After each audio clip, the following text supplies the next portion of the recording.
तू किस धरा से टूट के,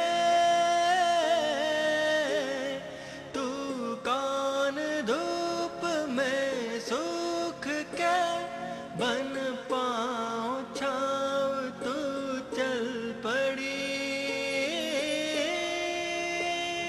पगडंडियों पे गाँव की।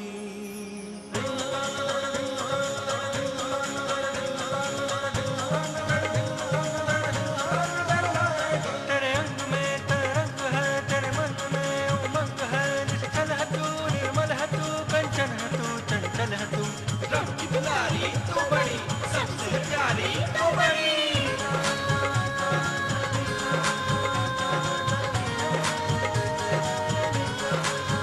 धड़कन में हर सरगम बसे, नैनन में हर मौसम बसे, तेरे संग झूमे है गगन, तेरे संग लहराए चमन। तू बावरी तू सावरी, तू इस जहाँ की है परी, तू इस जहाँ की है परी, तू इस जहाँ की है परी, तू इस जहाँ की है परी, तू इस जहाँ की है परी, तू इस जहाँ की है परी, तू इस जहाँ की है परी।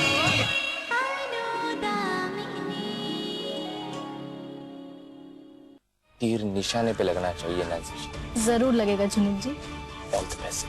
मैं आपसे आज खुले दिल से माफी मांगने आई और मुझे पूरी उम्मीद है कि आप मुझे माफ जरूर कर देंगे। पहले आप अपना गुनाह कबूल तो कीजिए, हम माफ कर दें। हमारी सबसे पहली गलती यह है कि अपने देव की पॉलिसी लॉन्च होने नहीं दी।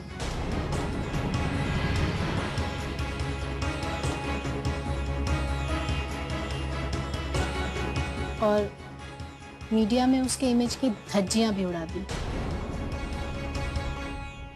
और दूसरी गलती ये कि उसे उस मॉडल से मैंने ही मिलवाया था।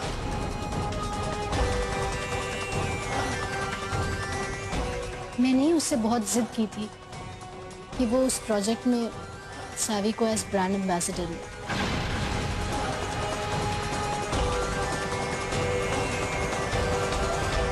वो ब्रांड एम्बेसडर तो नहीं बन पाई, लेकिन वो आपकी जिंदगी में दबे पांव उथल पुथल मचाने जरूर आ रही। और देव देव को तो सिर्फ आप डिजर्व करती हैं। हिंदुस्तान के यूथ को अपनी पॉलिसी से नई राह दिखाने वाले आशा ग्रुप ऑफ कंपनीज के प्रेसिडेंट अब खुद हो चुके हैं गुमराह। खुद शादीशुदा होते हुए भी एक साधारण मॉडल से करते हैं प्यार। कई कॉम्प्रोमाइजेस के बाद उन्होंने उस साधारण सी मॉडल को बना दिया है अपनी पॉलिसी का ब्रांड एम्बेसडर। अपनी चीप हरकतों की वजह से सेवी तो हो चुकी है मशहूर, पर देव के सपनों का हो चुका है बंटा धार।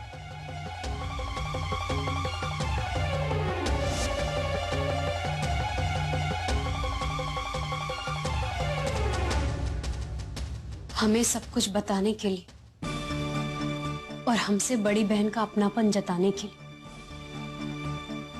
उसका। काजल जी, दरवाजा खोलो। हाँ?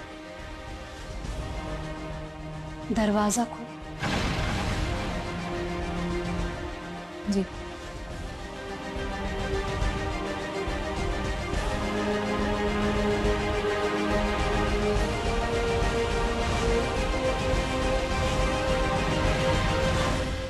हमें सलाह देने के लिए आपका बहुत बहुत शुक्रिया। दरवाजा खुला है, आप जा सकते हैं।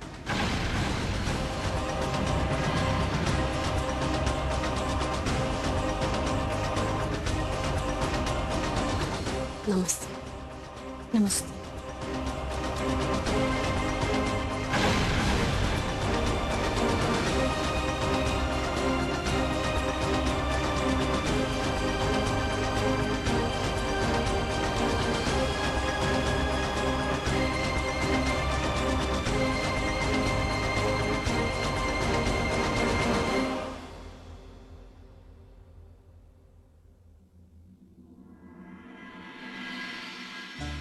फिलहाल तो आप एमएमएस से दिल लगाइए, हाँ?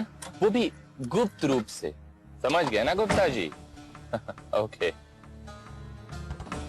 अनुदामिनी ने ठीक वैसे ही रिएक्ट किया जैसे हमने प्लान किया था। काम हो गया। वाह।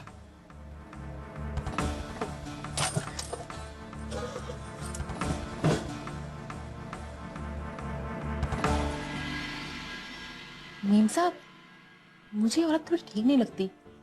पता नहीं, ऐसा लग रहा है जैसे ये आपके और साहब के खिलाफ कोई जाल बुन रही है। अरे काजल, ये नैन्सी मैडम यहाँ क्यों आई थी? जानते हो तुम उनको? आई तो माफी मांगनी थी, पर मकसद कुछ और था उसका। अरे हमें सब पता है उसका मकसद क्या है। पुड़िया है जहर की पुड़िया। अरे यही तो है वो जो उन प्रभाकरन के साथ मिलके साहब के पॉलिसी की लॉन्चिंग रुकवा दिए थे। अभी तो नौकरी से निकाल दिया इसे। बहुत खतरनाक है ये औरत। इस साहब की लाइफ में ग्रहण है, ग्रहण।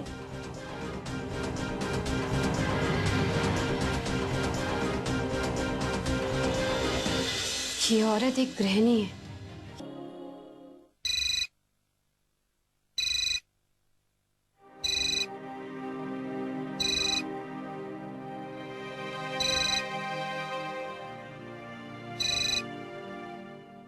हेलो, अनुदामिनी जी बोल रही हैं?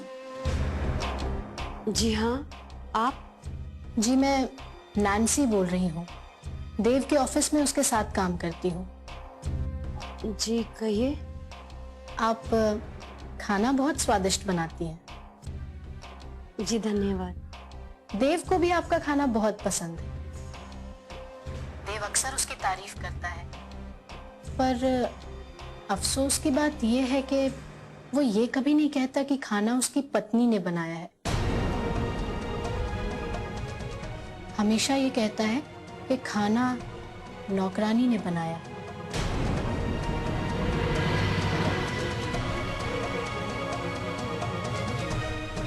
देखिए अनुदामिनी जी, मुझे लगता है कि आपको अपने हक के लिए लड़ना पड़ेगा, वरना आप तो यूं ही खाना बनाती रह जाएंगी और देव को आपके बगल से कोई चुरा ले चला जाएगा। वैसे देव की जिंदगी में एक लड़की है जो आहिस्ता आहिस्ता उसकी तरफ कदम बढ़ा रही है। Anyways, good luck to you.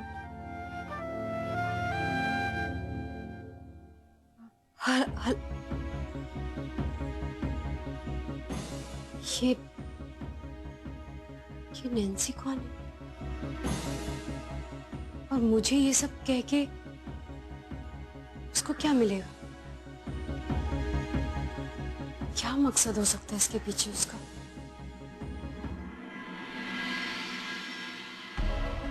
मुझे लगता है कि आपको अपने हक के लिए लड़ना पड़ेगा, वरना आप तो यूं ही खाना बनाती रह जाएंगी और देव को आपके बगल से कोई चुरा ले चला जाएगा। वैसे देव की जिंदगी में एक लड़की है जो आहिस्ता आहिस्ता उसकी तरफ कदम बढ़ा रही है।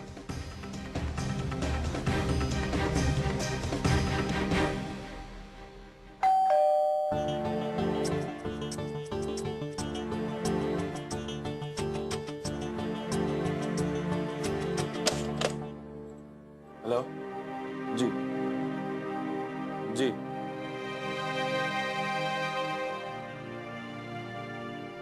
नहीं, मैं चाहता हूं कि नैन्सी ही ये सारा का सारा प्रोजेक्ट हैंडल करे। मैं जानता हूं उसका इंटेंशन सही नहीं है, लेकिन आप समझने की कोशिश कीजिए। जब वो ये प्रोजेक्ट हैंडल करेगी तो उसकी सारी सच्चाई दुनिया के सामने आ जाएगी, और यही मैं चाहता हूं। जी हाँ, ओके, थैंक यू।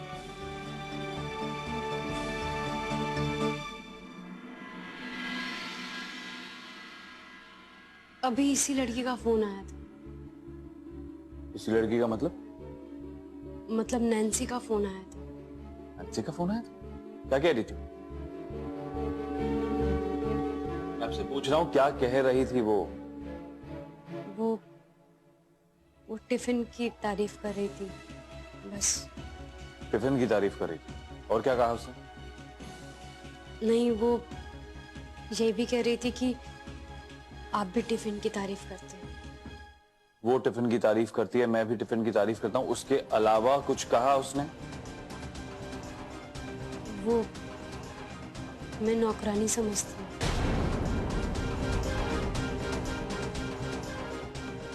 वो क्या समझेगी, उसे कुछ पता ही नहीं। दरअसल मैंने किसी को बताया नहीं कि हमारी शादी हुई।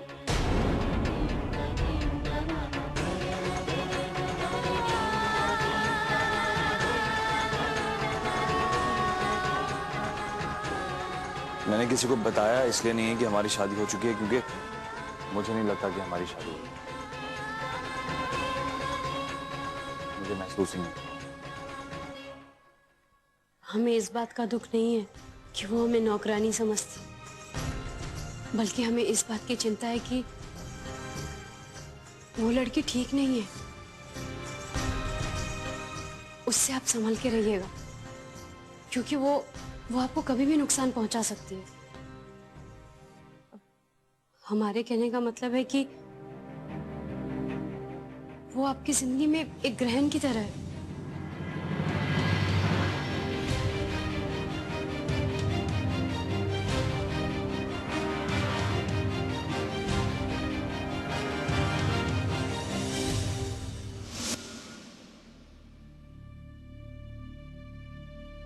हाँ, ये औरत एक गृहिणी है। उसने पहले भी हमारे मन में जहर घोलने की कोशिश की थी, और आज भी वो हमारे मन में जहर घोलना चाहती थी। ये फिर से उनकी जिंदगी में दाखिल होकर एक ग्रहण बनकर छा जाना चाहती है और उन्हें बर्बाद करना चाहती है। नहीं, लेकिन हम ऐसा नहीं होने देंगे। हम ऐसा नहीं होने देंगे। रिस्क तो लेना ही पड़ेगा, और अगर आप रिस्क नहीं लेंगे तो बड़ी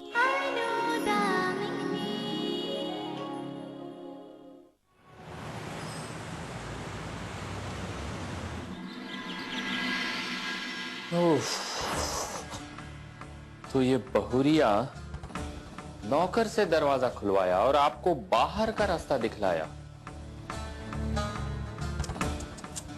ये अच्छा नहीं किया अनुदामिनी ने। मतलब आपकी पूरी शख्सियत को हिला के रख दिया। बहुत बड़ा इंसल्ट कर दिया आपका। उसने मेरा इंसल्ट नहीं किया जुनूब जी। इनफैक्ट उसने वही किया है जो मैं चाहती हूँ। मुझे लगता है उससे मेरे साथ वाली वो टेलीफोनिक कॉन्वर्सेशन याद आ गई। मुझे लगता है कि आपको अपने हक के लिए लड़ना पड़ेगा। वैसे देव की जिंदगी में एक लड़की है जो आहिस्ता आहिस्ता उसकी तरफ कदम बढ़ा रही है। वैसे अच्छा हुआ जो उसे कॉन्वर्सेशन याद आ गई, क्योंकि नैन्सी को चैलेंजेस पसंद है। और ऐसे वक्त पे मुझे कॉफी पीना बहुत पसंद है। अगर मिल जाए तो बहुत अच्छा होगा। श्योर, मैं भी लाती हूँ। ये लड़की तो सर से पांव तक दिमाग ही दिमाग है। पता नहीं दिल है भी या नहीं। खैर, अपना क्या जाता है। जब बात बनती है तो बना लेंगे, अगर नहीं बनती है तो अपना डेरा कहीं और जमा लेंगे। झुनक का झुंझुना तो हर हाल में सुरीला ही बजता है। बैंक गारंटी का काम कैसे होगा? कौन करेगा ये? किसी के सामने अगर चाल चली जाए तो बड़ी मछली हाथ आएगी और फिर पानी में जाए। ये क्या खुसर फुसर कर रहे हैं जुनूक जी? नहीं, कुछ नहीं। मैं बस यही कह रहा था कि एक बड़ी सी मछली हाथ आई और फिसल के फिर पानी में चली गई। मतलब पानी, मछली?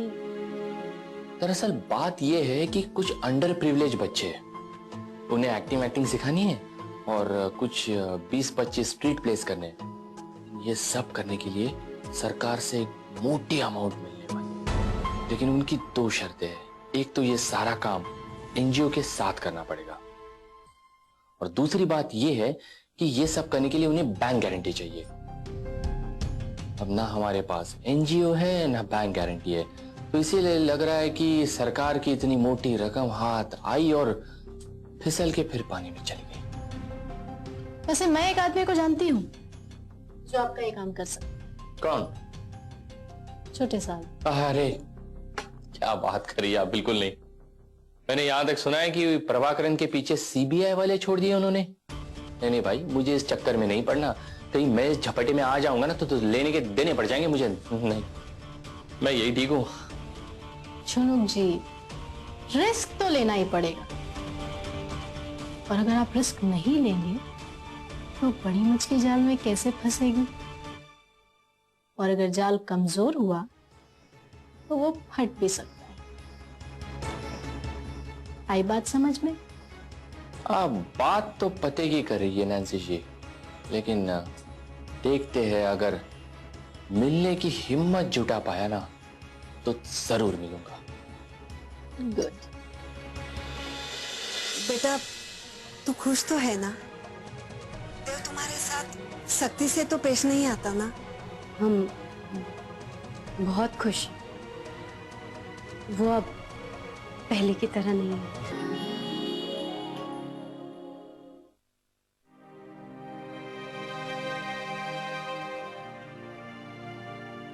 हाँ केवल बोलो। सर, आपने कुछ दिनों पहले हैंडीक्राफ्ट्स कंपनीज के टाई अप के लिए कुछ जिक्र किया था। हाँ याद है। अगर इस कंपनी के साथ हमारा टाई अप हो जाता है तो जो अंडर प्रिविलेज महिलाओं को हम अपने एनजीओ के मार्फत से काम दिलाने की कोशिश कर रहे हैं, सेल्फ रिलायंट बनाने की कोशिश कर रहे हैं, वो बहुत आसान हो जाएगा। सर, एक्चुअली हमने कई कंपनीज को अप्रोच किया लेकिन किसी का रिस्पॉन्स नहीं आया। लेकिन एक है मिस्टर राजेश कुमार, उनका हैंडीक्राफ्ट्स का बिजनेस काफी फैला हुआ है और इंसान भी वो बहुत अच्छे हैं, जमीन से जुड़े हुए इंसान। उन्हें हमारा प्रपोजल बहुत पसंद आया है। अगर आप कहें तो मैं उनसे आज शाम का टाइम फिक्स कर लूं? हाँ हाँ बुलाओ, प्लीज बुलाओ। अगर ये कंपनी के साथ हमारा टाई अप हो जाता है तो हमारे एनजीओ को बहुत मजबूती मिलेगी। वैसे क्या नाम बताया आपने? राजेश कुमार। वाडिया साहब, ये बिजनेस हमें पैसा ही नहीं सुकून भी देता है। हम ठहरे गांव के सीधे साधे लोग, आपकी तरह बिजनेस टाइकून तो हम हैं नहीं। हमने मेहनत करके थोड़ी बहुत अपनी पहचान बनाई है। हम कोई ऐसा काम नहीं करेंगे जो उस पर आंच आए। आई एम सॉरी वाडिया साहब, नहीं, बहुत मुश्किल है। इस रेट में यह काम मुमकिन नहीं। आई एम सॉरी वाडिया साहब।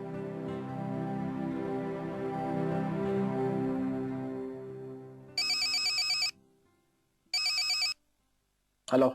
जी राजेश जी, कैसे हैं आप? अरे भाई, हम तो तुम्हारे ही फोन का इंतजार कर रहे थे। अच्छा बताओ जरा, छोटे बाबू से मुलाकात संभव है आज? जी जी बिल्कुल बिल्कुल। उन्हें आपसे मिलकर बहुत खुशी होगी। अगर 5 बजे का वक्त आपके लिए सही है तो आप ऑफिस पधारें। ठीक है, आ जाते हैं। ओके जी।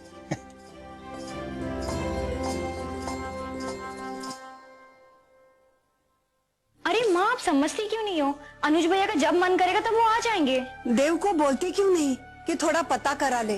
अरे माँ, अनुज भैया कहीं गायब थोड़ी हो गए। उनका फोन आते रहता है ना, इसका मतलब वो एकदम ठीक है। और माँ, देव भैया से बात करके कोई मतलब नहीं है, वो अभी काम में बहुत बिजी है। जब हम फ्री होंगे तो उनसे बात कर लेंगे। चल छोड़, घर पहुंची तू? हाँ, मैं पहुंच गई। जरा बहू से बात करा। भाभी, माँ का फोन है।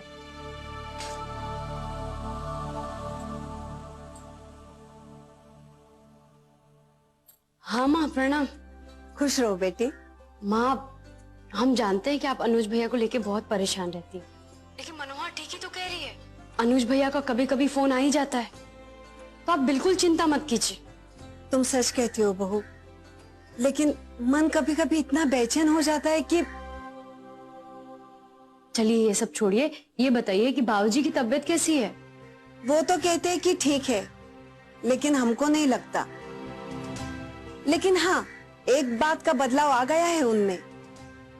देव को अभी वो कोसते नहीं है। कहते हैं कि देव वैसा नहीं है जैसा हम समझते हैं। उसमें तो अपने माँ बाप के संस्कार हैं। जी माँ। बेटा, जब भी देव की बात करते हैं ना, तो लगता है कि मुंबई आ जाएं। हाँ तो माँ, आप भी इस बार बाबूजी के साथ आ जाइएगा ना। वैसे भी बाबूजी का रूटीन चेकअप का समय हो गया है, आ जाइएगा आप भी साथ में। बिल्कुल आ जाएंगे। बेटा, तू खुश तो है ना? देव तुम्हारे साथ सख्ती से तो पेश नहीं आता ना? हाँ माँ, हम बहुत खुश हैं। वो अब पहले की तरह नहीं है, नरम हो गए हैं बहुत। तुम्हारा विश्वास जीत रहा है बेटी। जी माँ। खुश रहो।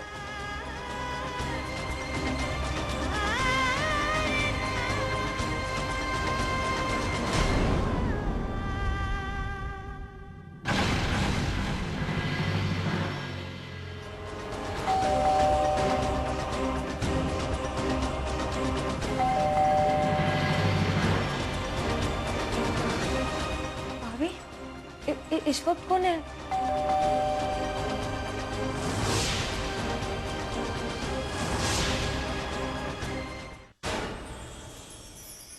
कबीर ने अपनी वाणी से अल्लाह और ईश्वर का पैगाम दिया और लोगों को समझाया कि अल्लाह कहो या ईश्वर, बात उसी की है जिसने सब